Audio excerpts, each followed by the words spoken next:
Surprise, motherfucker. Привет всем выжившим на просторах пустоши, с вами Август Плей, и это обзор нового обновления. И начнем мы именно с исправленных ошибок. Первое, исправлена работа кнопки «Отменить», теперь предыдущее действие отменяется корректно.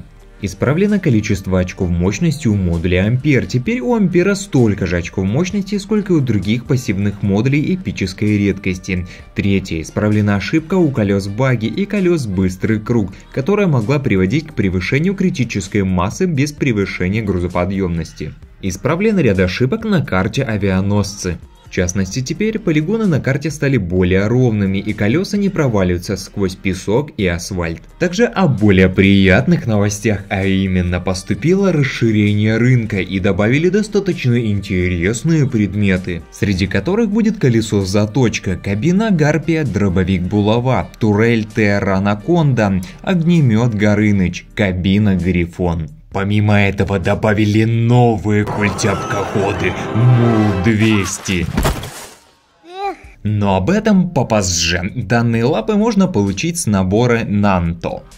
Также с недавних пор стартовал новый 13-й Battle Pass. Цикл прогресса, и изначально вам дается набор Зубастик, в котором будут два новых предмета. Первое — колесо Лафета, а также револьвер Корва. Среди более значащих предметов будут выдаваться чертежи легендарной гусеницы Голиаф, а также пушки Джамбо. Хочу заметить, что это впервые у нас в игре появилась легендарная ходовая.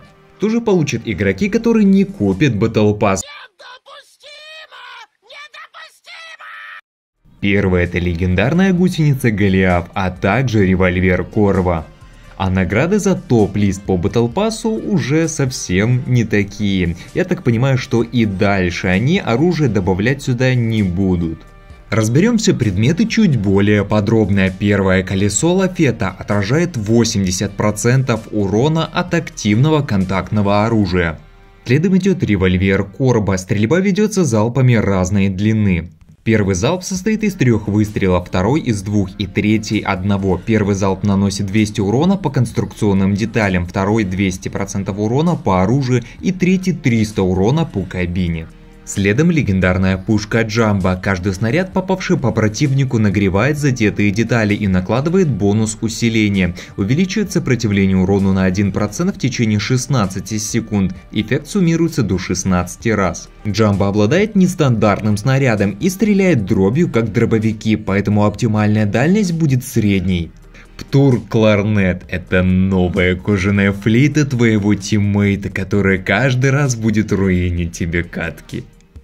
Каждое уничтоженное колесо, оружие или модуль увеличит исходящий урон на 10%, суммируется 5 раз. Усиление сбрасывается через 15 секунд, а также урон увеличивается от пройденной дистанции в форсаже, то есть в режиме ракеты. И наконец-то новые культяпки МУЛ-200. Каждая дополнительная культяпка дает резист к 9,5% к импульсу. Максимальное сопротивление 95%. Чистая грузоподъемность каждой культяпки равняется 400 кг на первом уровне. И в довершение Голиафы. Приваренные гусеницы детали получают 25 сопротивления к урону. Не знаю, распространяется ли данный резист на первую деталь, либо вторичную тоже, но таким образом, по идее, можно ставить Голиаф на Голиафе и получать бесконечный резист. Это по идее. Теперь важное изменение. Первое — добавлена возможность играть в PvP бои в группе из 3 человек. Второе — добавлен звук для самоуничтожения.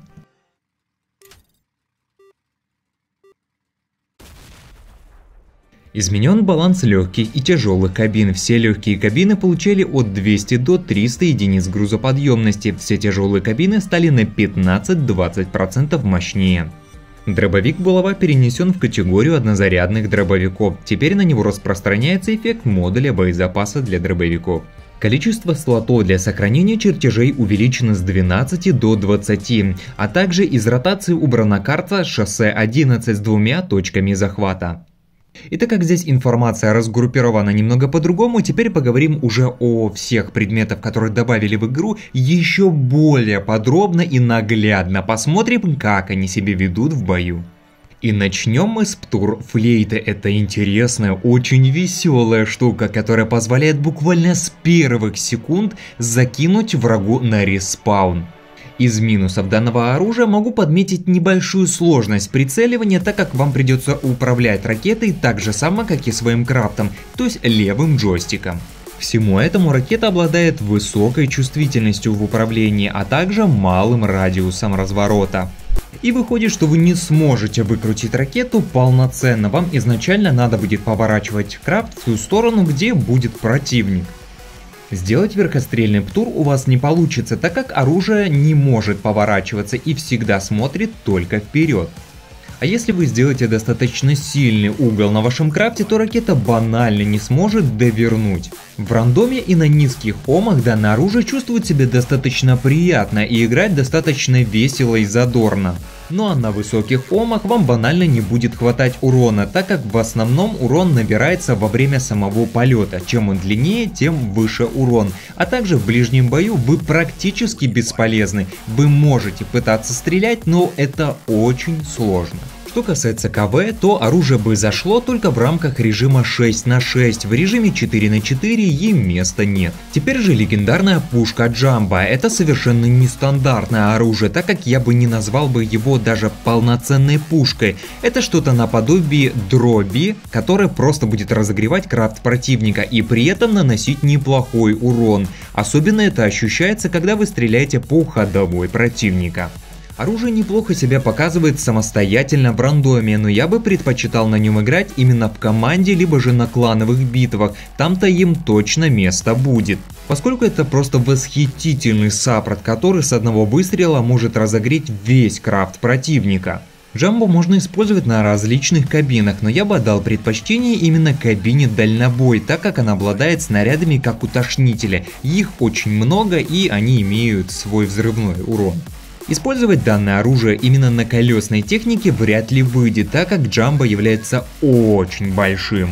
А теперь перейдем к самому сладкому и нежному МУЛ-200. Почему же эти культяпки действительно бесполезны? Можно начинать очень много тем. Во-первых, это ходовая, которая все еще немного забагованная, хотя на самом деле двигаться на ней комфортно. Но учитывайте, что вы можете всегда застрять где угодно и на чем угодно. Эта ходовая отлично ладит по различным объектам и может даже спокойно забираться на какие-то небольшие горки, но она обладает и своими минусами. Если, к примеру, вы подойдете в упор какой-то к стенке, развернуться у вас не получится, отойти в бок не получится, вам придется отойти назад и только потом уже разворачиваться. Следующий минус, эта ходовая просто очень большая, несмотря на свой большой запас прочности, их все равно будут достаточно быстро отбивать. А так как культяпки поднимают ваш крафт достаточно высоко, то естественно, если вам отстрелят все ноги с одной стороны, вы будете еще больше перевернуты и стрелять вам практически будет невозможно. Помимо этого, эта ходовая достаточно медленная, это не ховеры, у которых, да, 50 км в час, у культяпок 45, вроде бы похоже, но на самом деле нет. И вот почему. Ховеры игнорируют неровности поверхности, а культяпки нет, они будут застревать везде, и в среднем вы будете двигаться со скоростью 35-40 км в час. Так и выходило постоянно на клановых битвах, где наш Скорпион на культяпках не мог нас догнать. То есть это еще более усугубляет проблему медленного тиммейта в раш-пачке. Также культяпки обладают общим минусом с ховерами, только у них эта проблема еще более усугублена. Если к ним подъедут, то под них залезть просто делать нечего. Ваши ноги будут просто переплетаться и ходить по крафту противники. А он же в свою очередь просто будет вас доить как корову. Конечно же, вы можете поставить оружие под кабину, но только учитывайте, что и это имеет свои последствия. А соскочить с крафта противника так же легко, как на ховерах, у вас не выйдет, он просто там застрянет навечно. А если противник будет с бочкой и решит взорваться под вами, то вы вообще будете как Ник Вуйчич. Радоваться жизни и ловить солнечные зайчики, если это светлая карта. Но если чуть более серьезно, то МУЛ-200 обладает и своими преимуществами. Во-первых, это и колоссальная прочность, которая не позволяет их отбивать от любого чиха. Также она обладает достаточно высокой грузоподъемностью и, допустим, если у вас их будет еще более чем 8 штук, когда их добавят на рынок, то вы сможете просто поставить кабину под или же между данных ног и до вас просто не будут достреливать, потому что ноги вас будут постоянно дефить. Теперь же перейдем к нашему револьверу Корва. Это достаточно интересный предмет, который дает нам какую-то уникальную механику, своего рода адаптер и скорпион. Оружие показывает себя очень даже достойно, так как имеет достаточно высокий урон, и если вы будете еще использовать его перк, то вам цены не будет. А точность и дальность оружия все так же сможет порадовать глаз. К минусам можно отнести это небольшую сложность в управлении, так как нужно постоянно держать противника на прицеле и одновременно нажимать на кнопку стрельбы. Оружие показалось достаточно интересным, но лично мне особо не зашло, так как имеет достаточно низкий ом, ну и достаточно геморную реализацию. Строить какие-то жирные крафты и суперсложные комбинации здесь не надо, это просто хорошая пуколка, которая будет настреливать хороший урон постоянно. Всецело, если рассматривать данное обновление, то в нем достаточно много плюсов, но естественно свои минусы и тоже есть. Благо хоть какие-то чертежи игроки, которые не донатят, тоже получат. Опять-таки можно сказать огромное спасибо за то, что разработчики расширяют игровой рынок и добавляют туда уникальные предметы, такие как грифоны и предметы с батл пассов.